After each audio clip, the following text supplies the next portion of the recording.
Lukas pasal yang ke-7 ayat 36 sampai 50. Seorang Farisi mengundang Yesus untuk datang makan di rumahnya. Yesus datang ke rumah orang Farisi itu, lalu duduk makan. Di kota itu ada seorang perempuan yang terkenal sebagai seorang berdosa. Ketika perempuan itu mendengar bahwa Yesus sedang makan di rumah orang Farisi itu, datanglah ia membawa sebuah buli-buli pualam berisi minyak wangi. Sambil menangis ia pergi berdiri di belakang Yesus dekat kakinya, lalu membasahi kakinya itu dengan air matanya dan menyekanya dengan rambutnya. Kemudian ia mencium kakinya dan meminyakinya dengan minyak wangi itu. Ketika orang Farisi yang mengundang Yesus melihat hal itu, ia berkata dalam hatinya, "Jika ia ini nabi, tentu ia tahu siapakah dan orang apakah perempuan yang menjamahnya ini.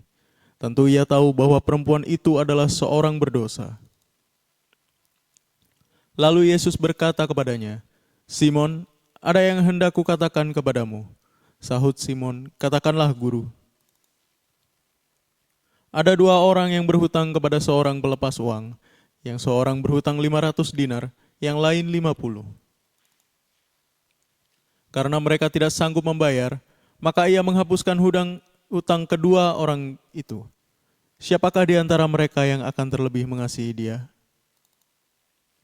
Jawab Simon, "Aku kira dia yang paling banyak dihapuskan hutangnya."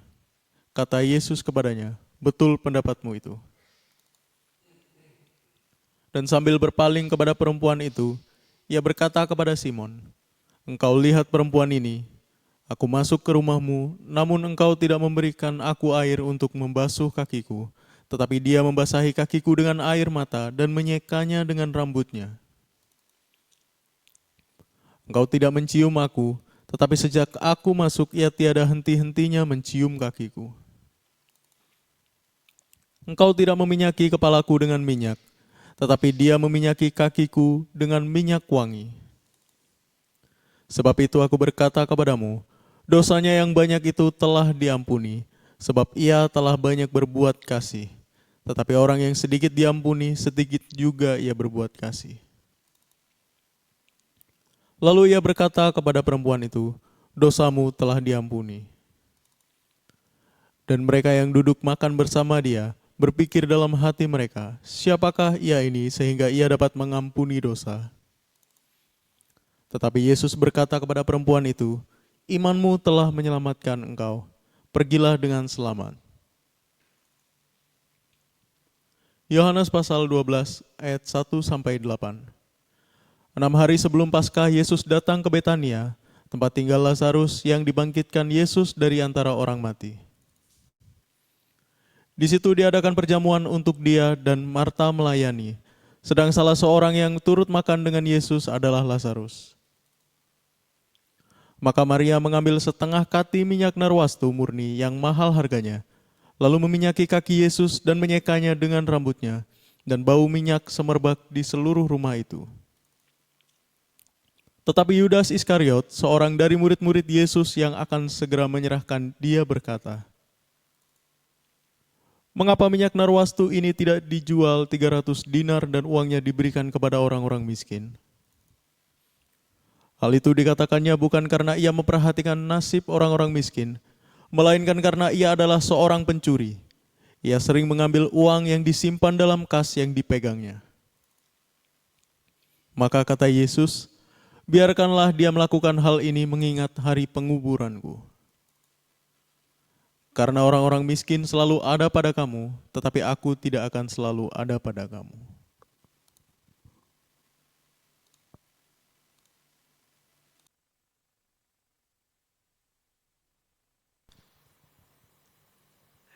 Oke, shalom semuanya. God bless ya. Tuhan Yesus memberkati. Thank you sudah hadir nih. Yuk kita lanjut lagi teman-teman. Kemarin kita bicara, membahas, kita belajar, sudah sampai Simon. Kita kembali sedikit kepada perempuan yang berdosa ini. Bagaimana dia melakukannya. Bukan yang dia lakukan membuat Yesus terjamah. Tapi perempuan itu menggambarkan dirinya. Kalau orang Farisi tidak menggambarkan dirinya. Kalau Simon tidak menggambarkan dirinya. Perempuan ini menggambar dirinya dengan rasa tidak punya malu. Tidak berpura-pura. Dengan segala bahasa tubuhnya, air mata, sampai dia menciumi kaki Yesus yang berdebu, yang kotor. Kan waktu itu nggak ada pantofel, nggak ada sepatu cat. Air matanya menetes deras, lalu dia lapin dengan rambut. Dia seorang pelacur yang laku keras, cantik, terkenal. Kalau jelek, nggak laku ya nggak ada orang tahu. Tapi merendahkan diri. Kalau boleh saya bicarakan begini saudaraku, quote ini ya. Doa orang berdosa yang merendahkan diri di hadapan Tuhan. Itu menjadi dupa yang harum di hadapan Tuhan. Doa orang benar yang meninggikan diri itu menjadi bau busuk di hadapan Tuhan. Coba saudaraku searching tentang bagaimana dua orang, yang satu pemungut cukai, yang satu orang Lewi. Yang mengatakan bahwa saya sudah melakukan ABCD, pemungut cukai ini dia memukul-mukul dirinya, merasa tidak layak berdoa. Bahkan di kisah ini Yesus mengatakan yang merasa berhutang 500 dinar dengan yang 50 dinar, kalau dihapus hutangnya, siapa yang paling berterima kasih? Yang 500 Tuhan. Merasa tidak layak, merasa layak, merasa sudah memberi, merasa berguna, merasa punya kedudukan, merasa punya pengikut, merasa sudah bisa merendahkan orang lain, merendahkan senior-senior, merendahkan pesternya, merendahkan suami, merendahkan istri, merendahkan pimpinan.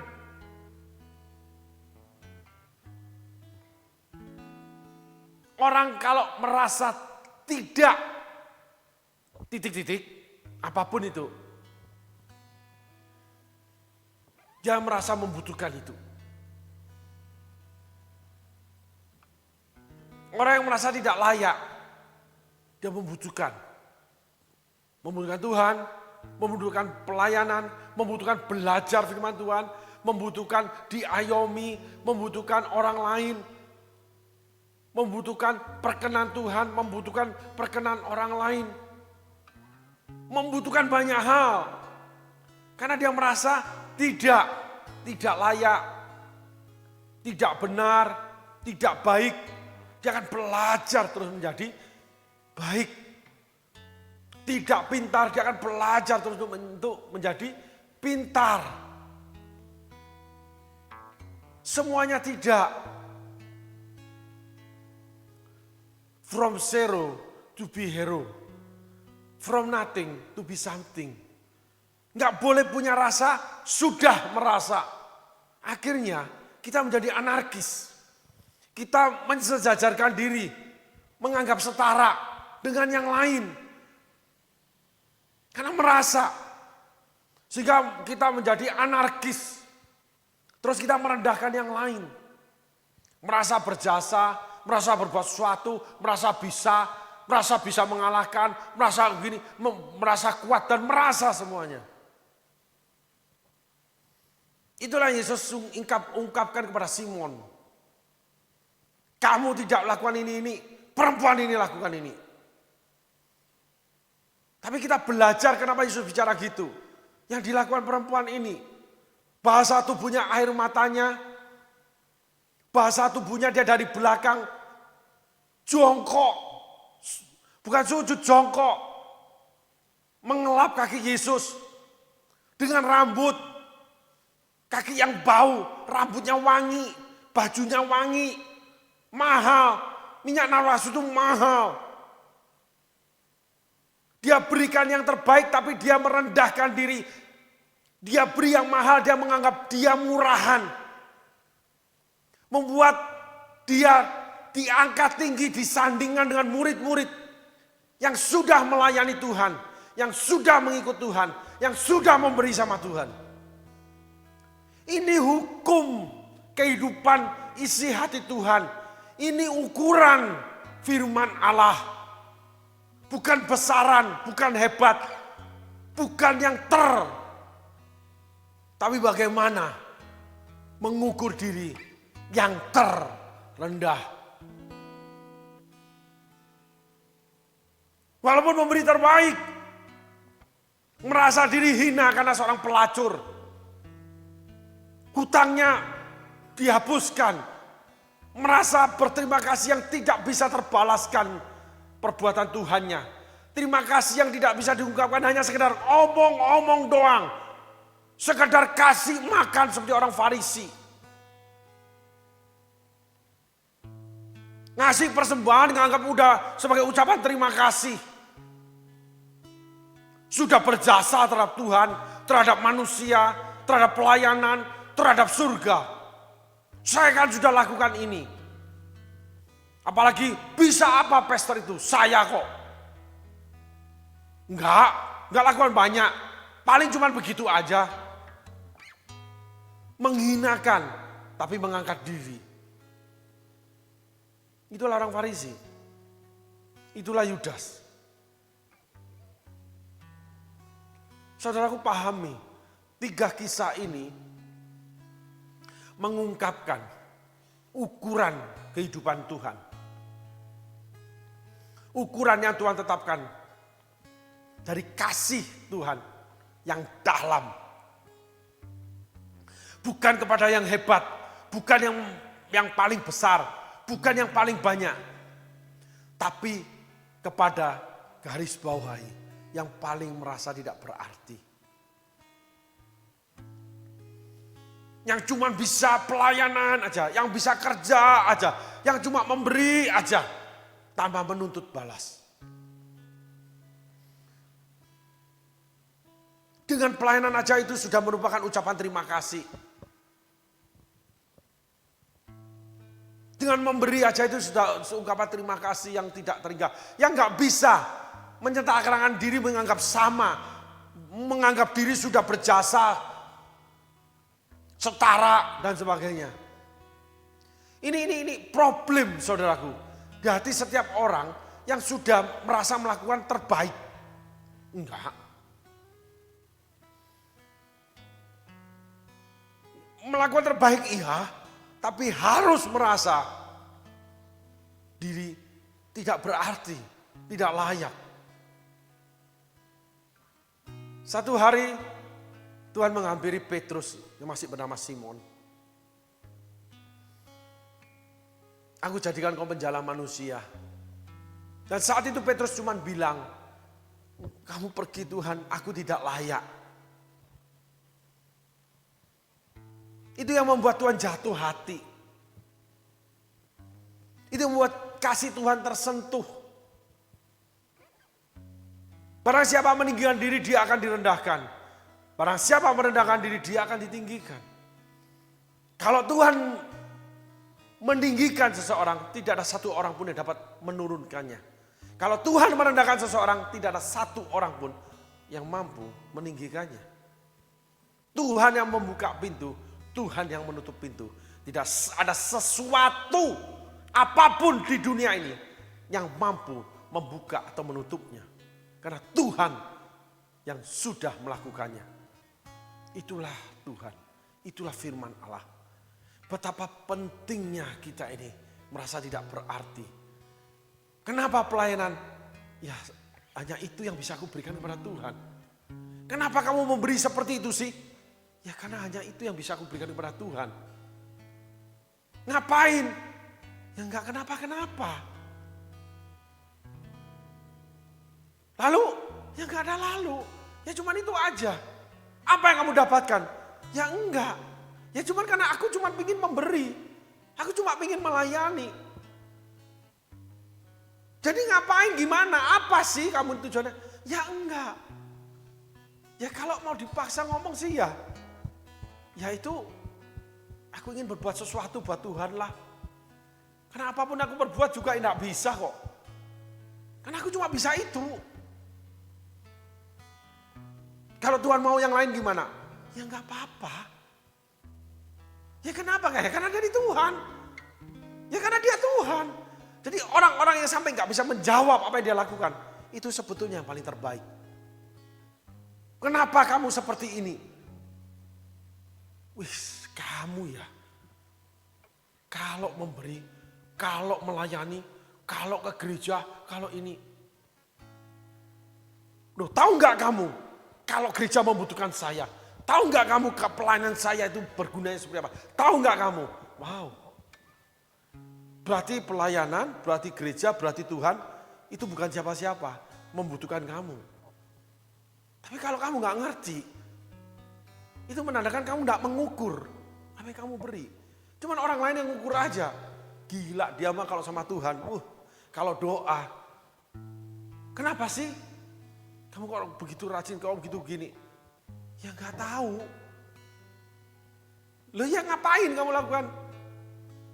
Ya cuma pingin melakukan saja. Loh kamu tuh nggak merasa kalau kamu begini-begini. Ya ada sih, tapi ya nggak apa-apa. Jadi blow on gitu loh. Alkitab mencatat, Bani Asaf mencatat, seperti lembu ketika aku berada di dekat Allah. Menjadi bodoh kita ini. Jadi kita nggak ada sesuatu yang dapat kita bawa ke hadapan Tuhan yang menjadi berarti menurut kita. Tapi yang kita cari yang berarti menurut Tuhan. Dan semua yang berarti menurut Tuhan itu cuma ada di firman-Nya. Cuma ada di perintahnya. Cuma ada apa yang dia kehendaki dalam hidup kita. Itu saja yang berarti bagi Tuhan. Jadi bukan karena butuh. Ya tapi karena ya memang mau sih. Ya kata-kata mau ini loh. Yang gak ada dasarnya sudah. Seperti perempuan ini. Mari kita tengok firman Tuhan. Tolong ayat firman Tuhan yang perempuan ini. Memberi kepada Yesus dengan menangis. Berdiri di belakang Yesus. Sambil menangis yang pergi berdiri di belakang Yesus dekat kakinya. Lalu membasahi kakinya itu dengan air matanya dan menyekanya dengan rambutnya. Kemudian dia mencium kakinya dan meminyakannya dengan minyak wangi itu. Bahkan Yesus katakan berkali-kali dia mencium kaki Yesus. Enggak ada rasa jijik. Lalu ada rasa bangga gitu, tidak. Karena dia menangis. Ada rasa sedih rasanya. Sadar tidak layak, sadar kalau pelacur. Ada banyak anak-anak Tuhan, pelayan Tuhan, hamba-hamba Tuhan. Yang ketika diberitahu, dikoreksi, ditegur, dinasihatin, marah. Boro-boro sadar. Melawan dia. Itulah Saul. Yang melawan Nabi Samuel. Yang melawan perintah Allah. Bahkan dia mau bunuh Nabi Samuel. Pemberontakan terhadap hamba Tuhan yang diutus Tuhan. Itu akhirnya membawa kebinasaan dalam hidupmu. Kita ambil contoh Saul. Tapi tunduk terhadap utusan Allah. Hamba-hamba Tuhan yang dipakai Tuhan. Menjadi alat di dalam tangan Tuhan. Dalam tugas apapun. Membawa kehidupan dalam kehidupanmu. Itulah Daud. Tunduk terhadap Nathan. Percaya terhadap ucapan yang diucapkan Nathan. Lalu memberi terbaik buat Nathan. Sampai Nathan tinggal di istananya. Ada perempuan kaya memberi ruang kamar buat Nabi Elisa. Satu hari anaknya mati, dihidupkan oleh Nabi Elisa. Janda di Sarfat memberi makanan terakhir. Setelah itu dia mati. Kepada Nabi Elia. Anaknya mati dihidupkan oleh Nabi Elia. Karena Tuhan menghargai apa yang dilakukan perempuan-perempuan itu. Saya tidak bicara gender perempuan. Tapi kebetulan yang Tuhan angkat yang saya ingat perempuan. Di mana persembahan itu seharusnya membuat hati kita seperti perempuan yang terkenal berdosa ini. Membuat kita yang namanya sujud di bawah kaki Yesus, mencium kaki Yesus. Sujud di altarnya, ku bawa hidupku, ku terima anugerahnya. Itu saja. Nggak ada yang lain. Hati perempuan yang berdosa ini di belakang Yesus, berlinangan air mata, meminyaki kaki Yesus, mengelap dengan rambutnya, mencium kaki Yesus berkali-kali. Di depan banyak orang, ada puluhan murid Yesus. Dia nggak peduli dengan orang rohani, dia nggak peduli tidak dipandang di gereja, dia tidak peduli dia tidak diakui di pelayanan, dia tidak peduli dengan tidak dipedulikan di komunitasnya. Yang penting saya melakukan ini karena saya bisa cuma ini, saya memberi ini karena saya cuma bisa ini. Semuanya yang penting saya lakukan buat Tuhan. Karena saya merasa tidak berarti. Tapi saya mau. Nggak masalah dengan manusia yang menolak. Nggak masalah dengan manusia yang tidak menghargai. Nggak masalah kalau tidak dihormati. Mencium kaki Yesus yang bau. Diutus ke tempat-tempat yang kotor. Ketemu dengan orang-orang kotor. Di tengah-tengah orang-orang berdosa. Yesus dicium perempuan yang namanya pelacur, najis. Disandingkan, diletakkan. Bahkan murid-muridnya direndahkan. Memberi yang terbaik. Melakukan yang terbaik.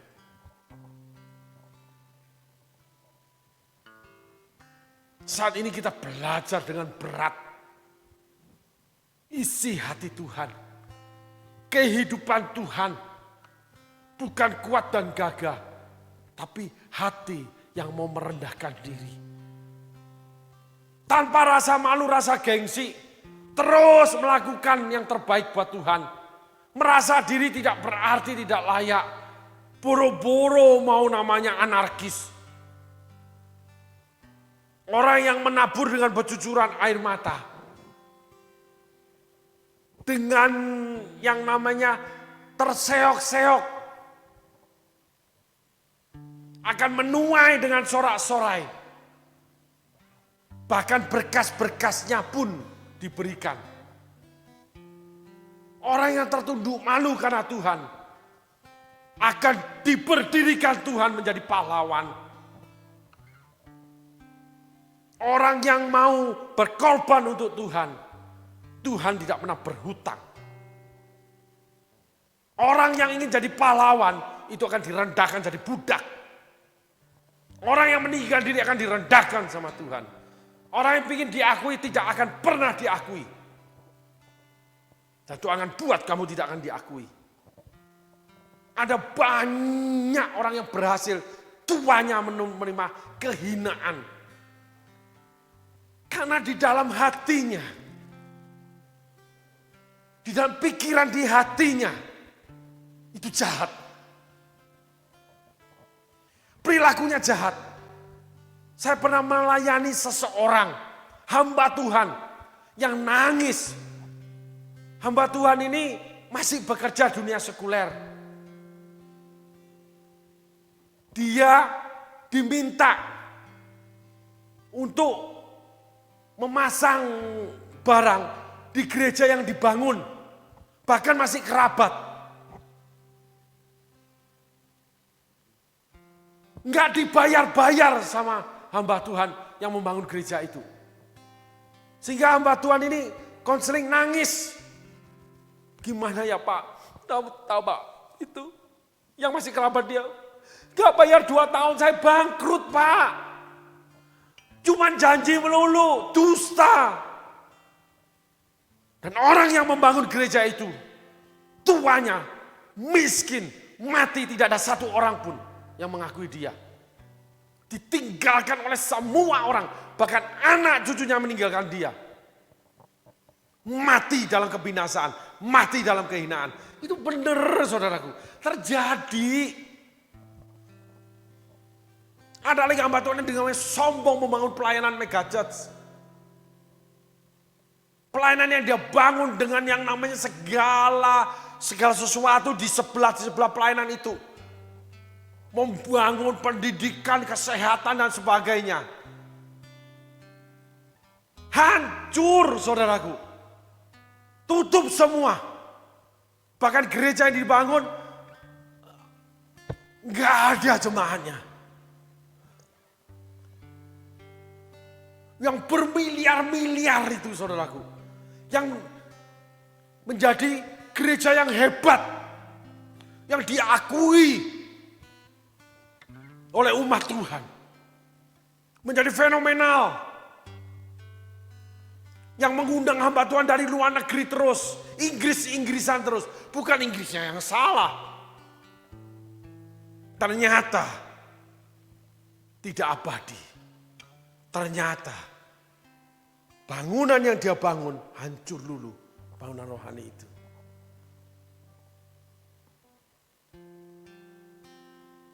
Entahkah dari emas, perak, permata, kayu, rumput kering dan jerami. Pada suatu hari kelak, setiap bangunan yang dibangun akan diuji dalam api. Paulus tulis, di dalam rumah Allah ada alat-alat yang dipakai untuk mulia, ada yang dipakai yang tidak mulia. Semuanya akan teruji berdasarkan waktu.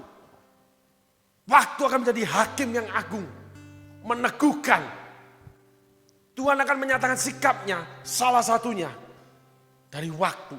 Tuhan akan menyatakan kebenarannya dalam kehidupan setiap anak-anaknya, apapun dikerjakan anak-anaknya melalui waktu.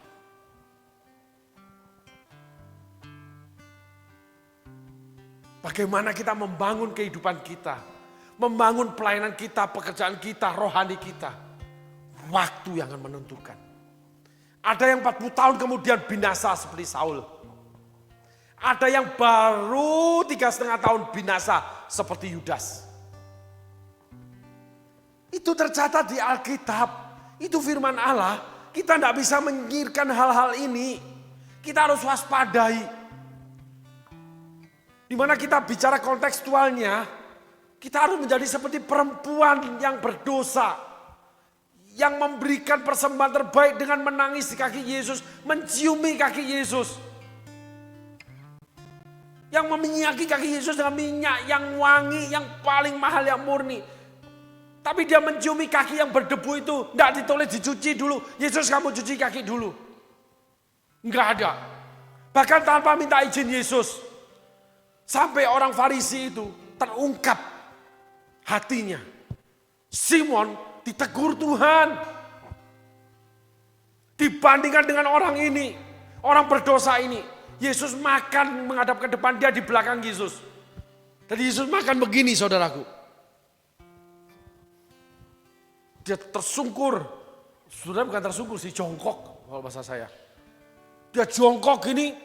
Lalu dia nangis, air matanya itu sampai jatuh kaki Yesus. Berarti gimana? Coba saudaraku lihat posisi. Mungkin kaki Yesus agak menyandar ke belakang. Jadi keluar telapaknya begini kan. Dia menangis. Lalu dia urapi. Terus ada air mata, dia lapi dengan rambutnya. Diciumin kaki itu. Telapak kaki Yesus. Yesus tidak noleh loh. Yesus tidak lihat. Yesus bicara terhadap Simon. Itu Yesus. Perempuan ini memberi yang terbaik. Dia tidak lihat. Tapi dia sudah melakukan sesuatu. Dosamu sudah diampuni. Inilah ukuran Tuhan saudaraku. Dosa perempuan ini diampuni.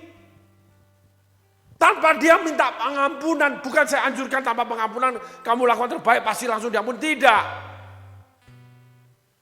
Perempuan ini merasa tidak layak. Dia tidak pernah komunikasi dengan Tuhan.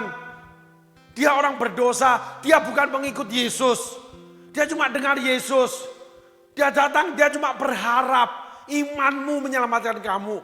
Berharap bertemu Tuhan. Berharap mungkin dia ingin juga keluar dari pelacuran. Berharap dia tahu dosa, hukum taurat mengatakan dia dihukum mati. Untuk dia tidak mati masuk neraka. Dia cuma bisa berharap tanpa berani mengikut Yesus. Begitu ada kesempatan, dia datangin Yesus. Lalu dia langsung jongkok, dia lapin kaki Yesus.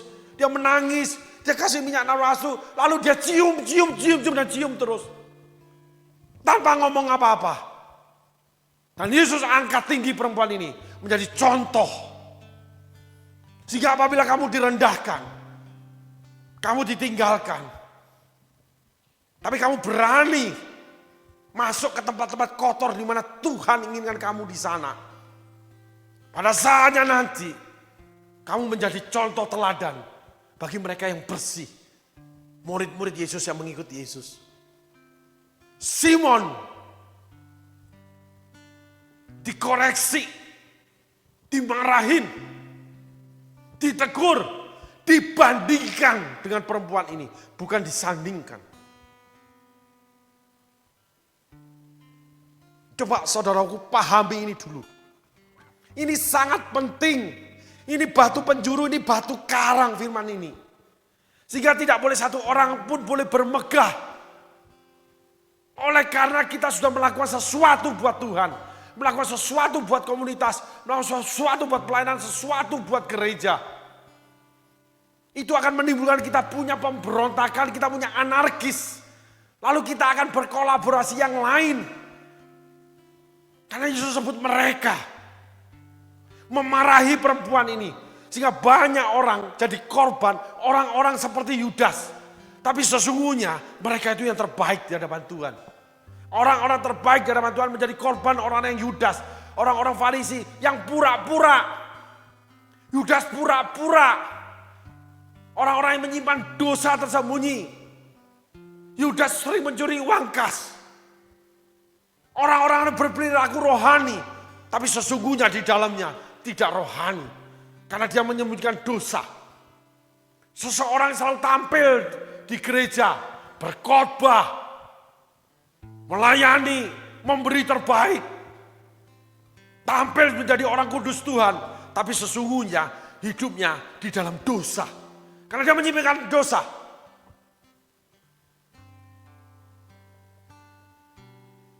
Ini yang kita pahami dari kisah ini. Yesus mengungkapkan kisah ini. Ternyata orang berdosa. Itu yang diakui Tuhan. Doa orang berdosa. Yang merendahkan diri. Itu adalah dupa yang harum di hadapan Tuhan. Doa orang benar. Yang meninggikan diri. Apalagi menyimpan dosa. Itu adalah bau yang busuk di hadapan Tuhan. Kotoran di hadapan Tuhan. Ini kebenaran saudaraku. Simon yang memberi aja dikatakan kamu tidak seperti perempuan ini. Perempuan ini lebih daripada kamu. Padahal dia berdosa. Biarin gua urusin dosanya. Hai perempuan, dosamu sudah diampuni. Bahkan diterangkan orang yang banyak berbuat kasih. Itu akan banyak diampuni. Kamu tidak berbuat banyak kasih Simon. Cuma bisanya ikut aku, ikut-ikutan aja. Kamu tidak melakukan terbaik buat aku. Cuma ngintil aja. Apa yang kamu lakukan? Suatu hari Tuhan akan berkata seperti itu. Untuk kita semua, apa yang kamu lakukan? Mengikut aku. Mari kita tengok firman Tuhan yang Tuhan ucapkan di Simon. Hai Simon, aku ingin berkata kepadamu. Bahasa bercanda saya sial Simon itu. Enggak. Memang dia tidak memberi terbaik. Lalu Yesus berkata kepada Simon. Simon, ada yang hendak kukatakan kepadamu, saud Simon. Katakanlah guru, murid yang ikut Tuhan Yesus. Ayat selanjutnya. Ada dua orang yang berhutang kepada seorang pelepas uang. Yang seorang berhutang 500 dinar, yang lain 50. Karena mereka tidak sanggup membayar, maka ia menghapuskan hutang kedua orang itu. Siapakah di antara mereka yang akan terlebih mengasihi dia? Jawab Simon, aku kira dia yang paling banyak dihapuskan hutangnya. Kata Yesus kepada Simon, betul pendapatmu itu. Itu teorinya. Perhatikan baik-baik ini saudaraku. Tuhan menggali pengetahuan Simon setelah mengikut Tuhan. Tuhan kan banyak ngomong, banyak mengajar, berbahagialah dan sebagainya. Lalu dia bicara dengan Simon. Dan Tuhan mendapatkan jawaban yang dia katakan, betul apa yang kamu ngomong. Tapi, nah ini saudaraku, yuk kita belajar. Kalau Tuhan bicara tapi atau namun, cilaka sudah kita ini. Itu artinya, yang di awal dia bilang betul itu, di dalamnya membuat kita tidak betul. Yang dia ungkapkan itu. Ketika kita merasa benar, kita sudah memberi terbaik, kita persembahan terbaik, melayani terbaik. Ketika Tuhan bilang tapi, yang terbaik itu tidak ada artinya di depan Tuhan. Itulah ukuran Tuhan, itulah nilai yang Tuhan pakai. Ya, kamu mengikut aku. Tapi kamu tidak melakukan seperti perempuan ini lakukan. Nol enggak? Nol itu. Diakui sama Tuhan tapi habis itu dihancurkan sama Tuhan. Diakui sama Tuhan habis itu direndahkan, ditiadakan, dinolkan sama Tuhan. Kamu kalah dengan orang berdosa. Kamu kalah dengan orang yang tidak mengenal aku. Kamu kalah dengan orang yang tidak pernah berjumpa dengan aku. Dan kamu setiap hari berjumpa dengan aku. Setiap hari berdoa, setiap hari di gereja, setiap hari melayani. Tapi kamu tidak lakukan seperti orang berdosa lakukan kepada aku. Ketika pertama kali ketemu aku. Itu yang dituliskan. Coba saudaraku pahami ini dulu. Betul katamu Simon. Ayat selanjutnya. Dan sambil berpaling kepada perempuan itu, ia berkata kepada Simon. Coba saudaraku, ini dulu, lihat dulu. Kita pikirkan, kita estimasikan, kita imajinasikan. Sembari melihat perempuan itu, dia ngomong sama Simon. Simon itu tidak dilihat. Kamu di gereja tidak dilihat Tuhan. Kamu melayani tidak dilihat Tuhan. Artinya tidak dihitung. Karena hitungan Tuhan ini loh, bukan apa yang kamu lakukan. Kamu culas, kamu dingin, kamu suam-suam kuku. Kamu pemalas, kamu pencuri. Itu tertulis semua saudaraku. Itu yang salah-salah itu loh saudaraku. Yang kita dengarkan ini,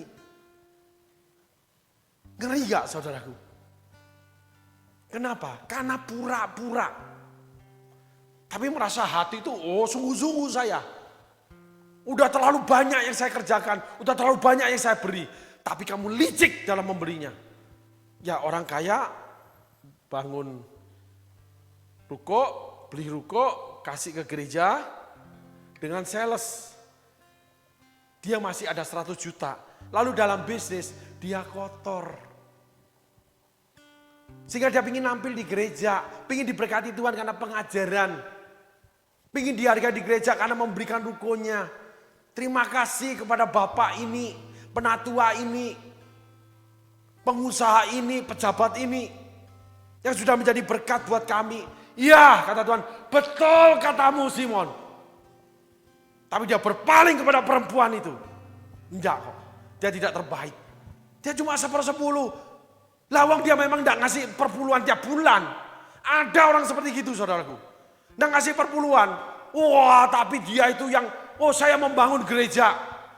Saya akan membangun gereja. Tapi enggak ngasih perpuluhan. Lah dia bangun itu sama aja perpuluhan dia. Tapi dia menjadi seseorang yang dihormati di gereja. Diakui di gereja. Disayang di gereja. Oh karena dia itu yang menyediakan gereja. Tidak. Loh kok bisa Pak? Ya iya, oh gereja kekurangan duit. Kalau penghasilan 200 juta, emang dia per bulannya 20 juta enggak masuk ke gereja? Enggak akan kekurangan duit dong. Undang pengkhotbah nggak bisa. Harus minta sana sini untuk bayar pengkhotbah. Orang kaya duduk di sana. Ngapain? Pura-pura. Simon, orang Farisi, Yudas. Tinggal pilih yang mana Tuhan ngomongnya nanti. Sambil berpaling terhadap perempuan itu. Tolong ditayangkan. Dan sambil berpaling kepada perempuan itu, Yesus berkata kepada Simon, engkau lihat perempuan ini, aku masuk ke rumahmu, namun engkau tidak memberikan aku air untuk membasuh kakiku. Tetapi dia membasahi kakiku dengan air mata dan menyekanya dengan rambutnya. Jauh banget. Coba saudaraku perhatikan ini. Jauh banget. Simon mengikut Tuhan. Lu ngasih air aja juga kagak kaki gua. Perempuan ini air matanya membasahi kakiku, membasuh kakiku. Padahal perempuan itu tidak sengaja, tapi karena hatinya hancur, dia pernah sama Tuhan. Dia air matanya meleleh, dia anggap Tuhan. Ketika saudara rendah hati, merasa tidak berarti, ditinggikan Tuhan. Saudara sendiri kaget, wow, ya gak gitu-gitu amat aku ini Tuhan. Padahal aku mah apa adanya. Aku cuma bisa bikin nasi campur sebungkus, 2 bungkus buat komsel. Aku cuma bikin sayur-sayuran buat nasi pecel. Karena aku gak punya yang lain Tuhan. Ruang komsel juga tidak ber-AC. Aku cuma bisa beli pisang goreng buat 15-20 anggota komsel. Aku bikinin teh Tuhan, gak ada gula lagi. Rumahku sana sini sempit. Selonjor sangat sedikit. Sangat sulit, apalagi rumah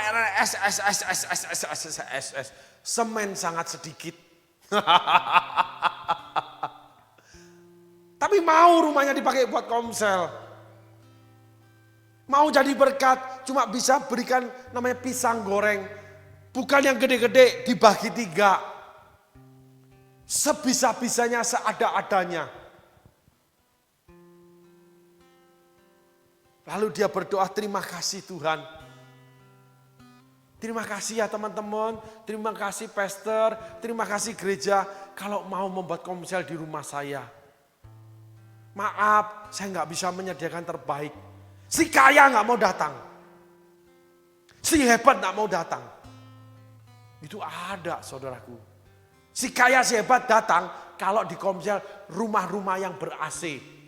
Yang habis itu makan 6 macam. Ada yang namanya celup-celup. Ada yang namanya bakar-bakar. Loh ini terjadi saudaraku. Jujur saya pernah ada di tengah-tengah itu.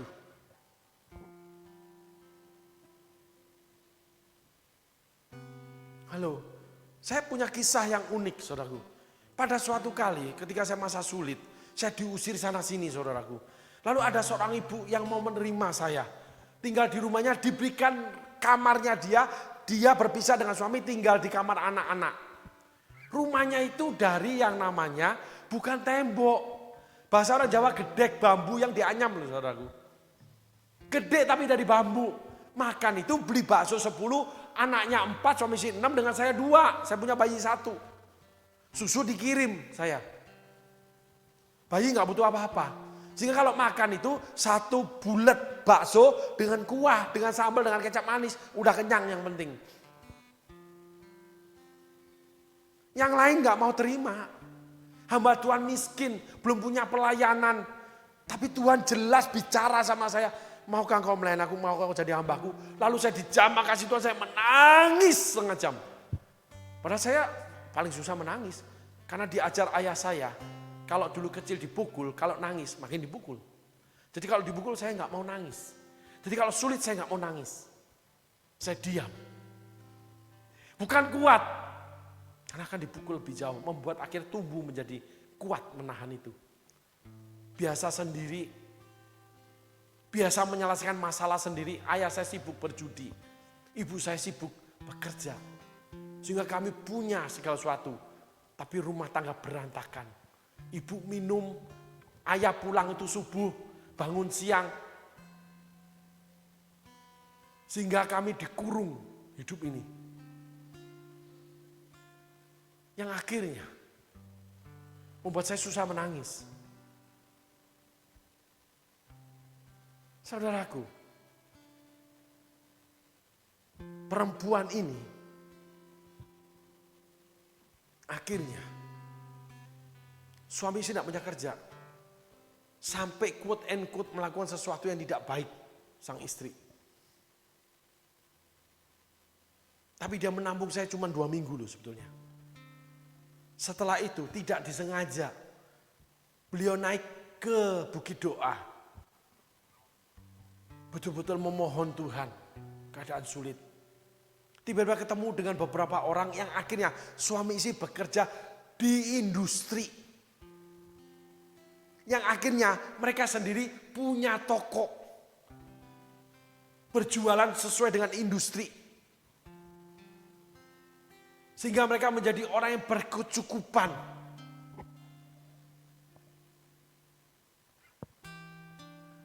Padahal quote and quote keluarga ini enggak karuan. Saya pun hidup enggak karuan, ditolak sana sini. Dianggap malas bekerja.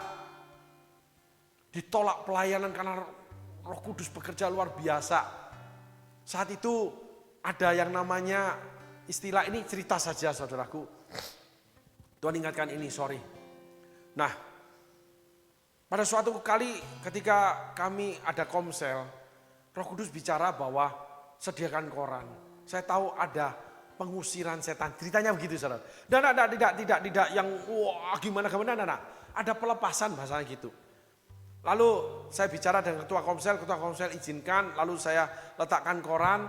Ya, tuan rumah meletakkan koran, lalu cuman Tuhan inginkan, yuk kita nyanyi menyembah. Lalu kita naikkan pujian. Ya entah saya lupa saya bicara atau tidak. Tiba-tiba hampir seluruh kehadiran anggota komsel itu terjadi pelepasan dari Tuhan, saudaraku. Yang orang-orang yang tidak dekat dengan saya. Nah setelah itu saya dipanggil oleh pusat. Saya dimarahin, saudaraku. Hina. Tapi persembahan orang yang menerima yang hina. Dengan segala satu bakso. Dengan kecap dan sambal. Akhirnya jadi pengusaha furniture. Menjadi hidup yang berkecukupan. Cuma memberi 1 pentol bakso sama nasi 1 piring.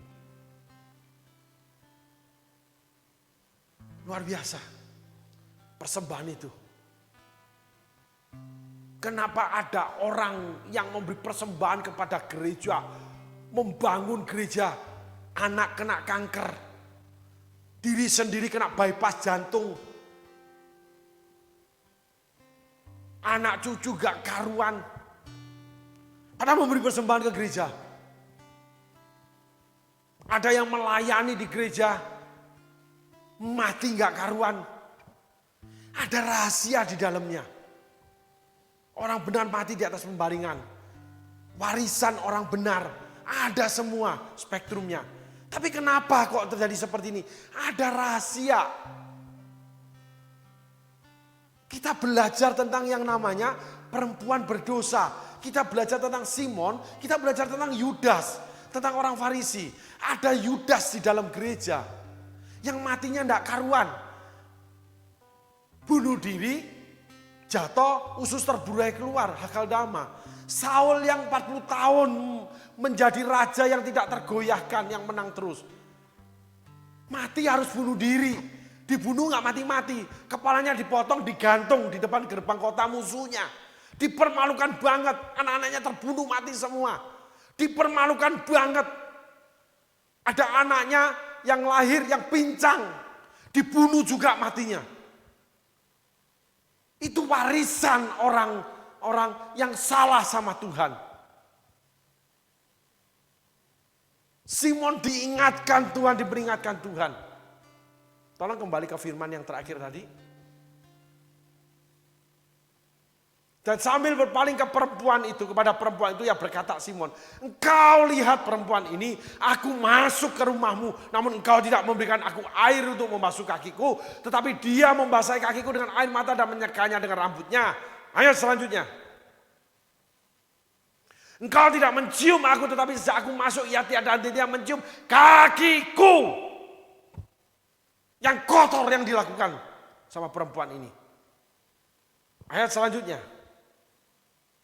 Engkau tidak menyaki kepalaku dengan minyak, tapi yang meminyaki kakiku dengan minyak wangi. Ayat selanjutnya.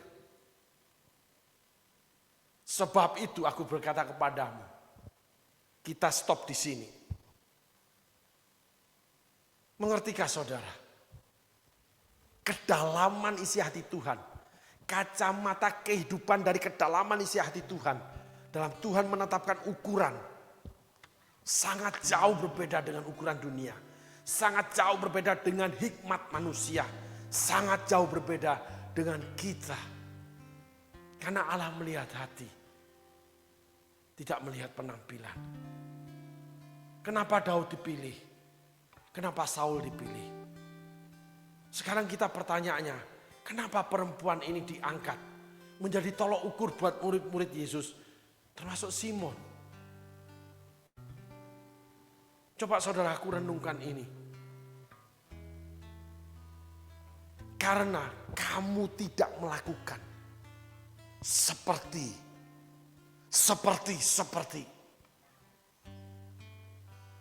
Ada ukuran Tuhan. Ketika kamu membandingkan diri. Ketika kamu menguji. Ketika kamu tidak percaya. Ketika kamu mulai anarkis memberontak. Ketika kamu menetapkan diri ukuran kamu. Di situ terjadi Yudas. Di situ terjadi Saul. Di situ terjadi Simon. Kamu tidak lakukan seperti orang ini lakukan. Kamu anggap orang ini berdosa. Menjijikkan. Tapi kamu tidak melakukan seperti dia lakukan. Kamu cuma lakukan ini aja. Kamu sok banget. Kamu merasa banget. Kamu menyetarakan diri dengan orang ini. Ini ukuran yang aku berikan sama kamu. Setiap kali kita mengukur seseorang. Ukuran itu akan dikembalikan kepada kita dan ditambahkan. Salah satunya ini. Kamu tidak melakukan seperti dia lakukan. Dia mau menderita sama aku. Dia mau berjuang untuk aku. Kamu enak-enakan. Aku kasih tugas. Kamu tidak lakukan. Orang ini lakukan walaupun gagal. Orang ini berjuang walaupun dia tidak berhasil. Kamu sendiri tidak melakukan apa-apa sehingga tidak ada hasil. Tapi kamu duduk di tahtaku. Seperti dua orang yang dimintakan oleh ibunya untuk duduk sebelah kanan kiri Yesus ketika di tahtanya. Dia cuma bilang, Ibu, kamu tidak tahu bagaimana tentang tahta di sebelah kanan kiriku. Kamu tidak bisa minta. Yang pertama, aku yang pilih. Yang kedua, yang dipilih harus berjuang melalui jalan yang sesak, yang sempit, pintunya sempit juga sesak. Banyak orang mengingini, tidak mendapatkannya. Amin saudaraku. Hari ini kita belajar dengan keras. Firman Tuhan dengan tegas mengatakan tentang Simon dengan perempuan berdosa. Di mana Simon sudah mengikuti Tuhan dengan baik, sudah memanggil Yesus sebagai guru, mungkin menjadi full timer, menjadi sukarelawan gereja, volunteer sekarang istilahnya, menjadi penatua, memberi kepada gereja, aktif di gereja. Tapi kamu tidak seperti dia. Karena kamu mengukur.